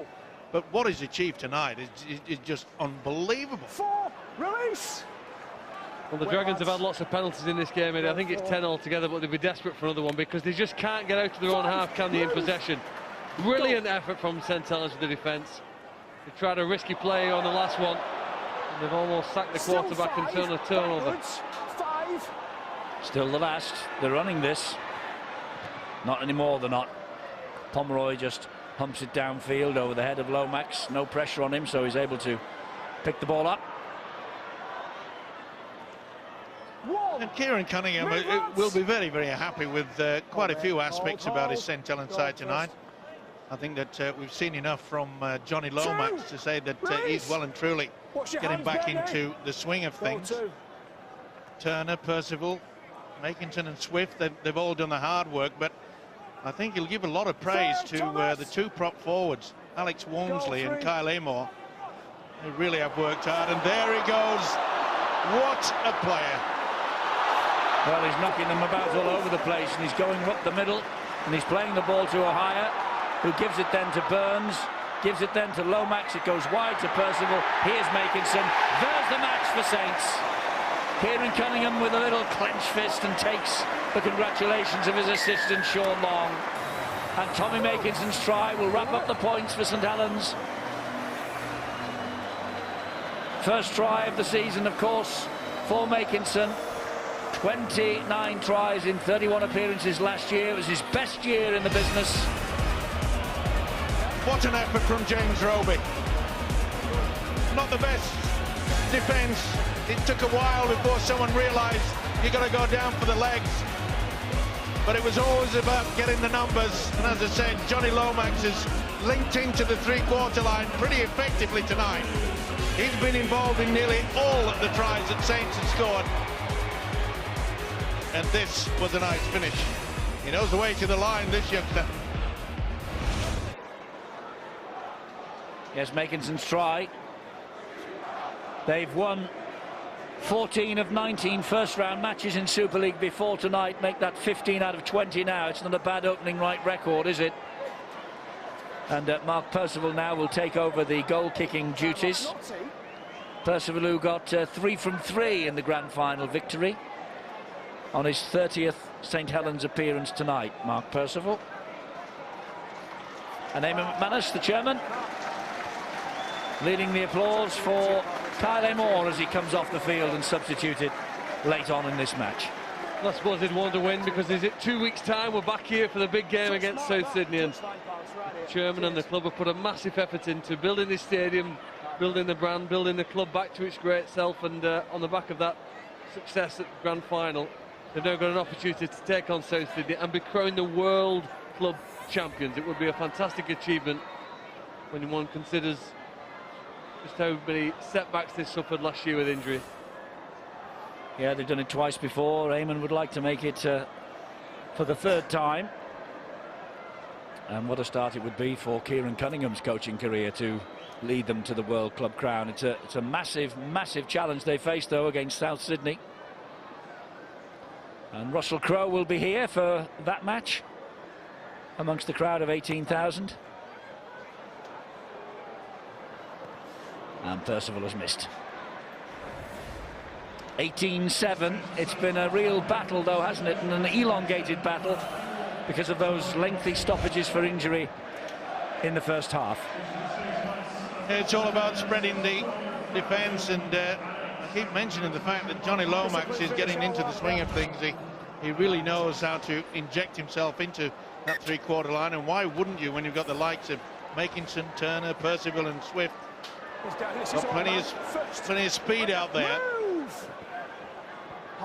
But it's been a real tough encounter, hasn't it? It was a flying catch by Percival, that, and he landed awkwardly underneath a couple of Catalan bodies.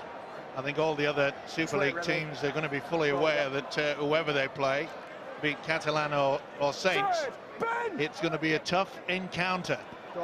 It's been a bruiser. It has. It's certainly blown the cobwebs out of some of them after a 3-month-long closed season. Roby with the kick over the top. He's turning him round. Escaré pings the pass into centre field. This is Oldfield. Served a 10-minute stint in the bin, of course. Oh dear, that's a shocker. Vincent Duport won't want to watch that again on the video review on Monday morning. You know, the St Helens kicks are really what have helped them to give this win.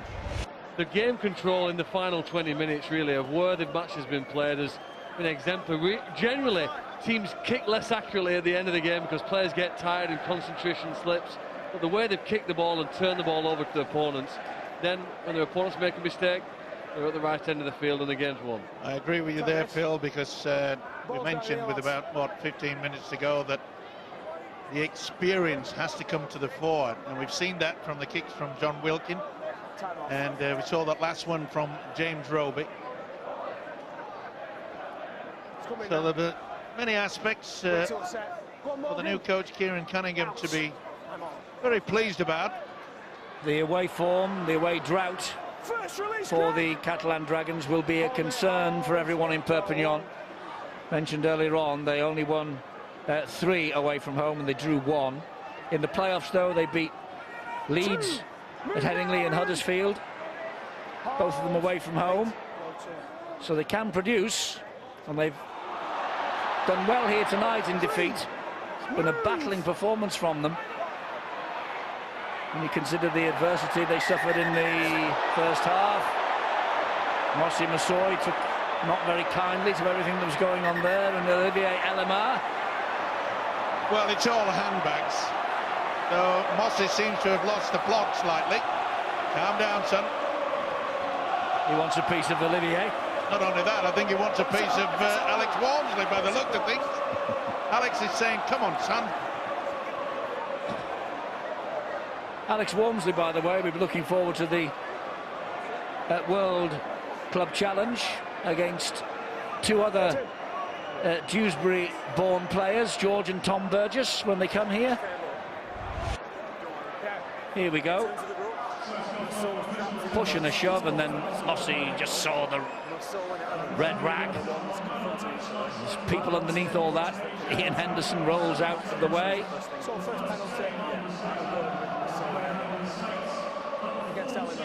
I think he's somewhat upset. He didn't like the attention. Didn't like the push from Elimar either. I think there's a lot of nothing going on in there. The offence is by Elimar, who's come in and pushed after the play the ball's clear. That's the penalty. The rest of it is just, you know, nothing really. Nothing happens in there. A lot of pushing and shoving. It was a good dance by Mossy, wasn't it? It certainly was, and well, maybe Henderson got that quite early.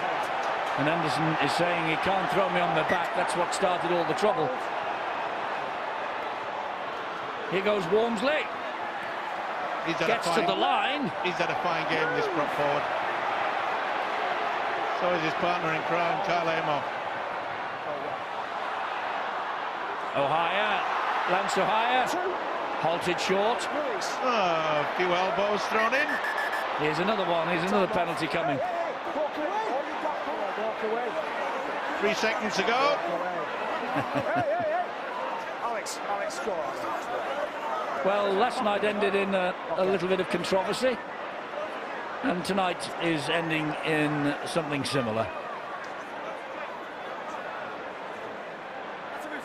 He's had a tough job tonight, hasn't he, Phil Bentham, to be fair?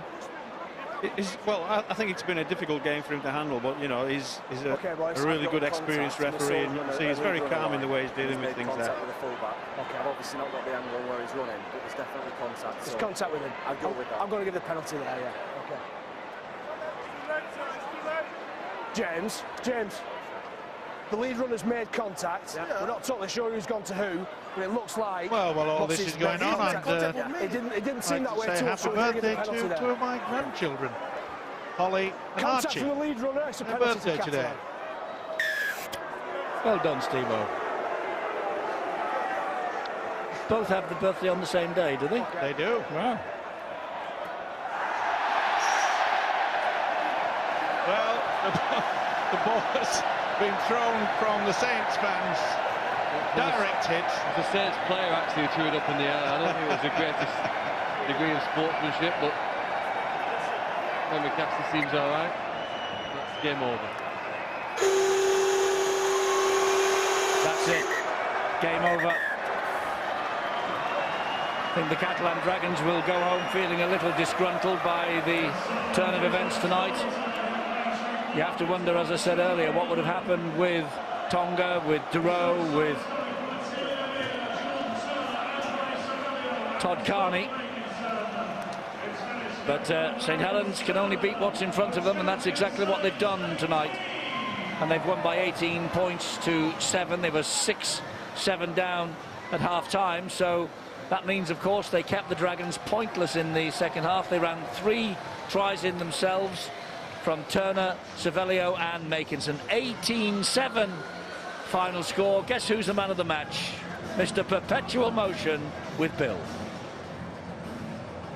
Man of the match grand final. In fact, 3 matches the end of the last season. First man of the match this season as well. 4 in a row. Not bad going, really. I think I'm quite lucky to get man of the match today, to be honest. I don't think I did anything special, but I think it was a pretty poor performance from ourselves, to be honest.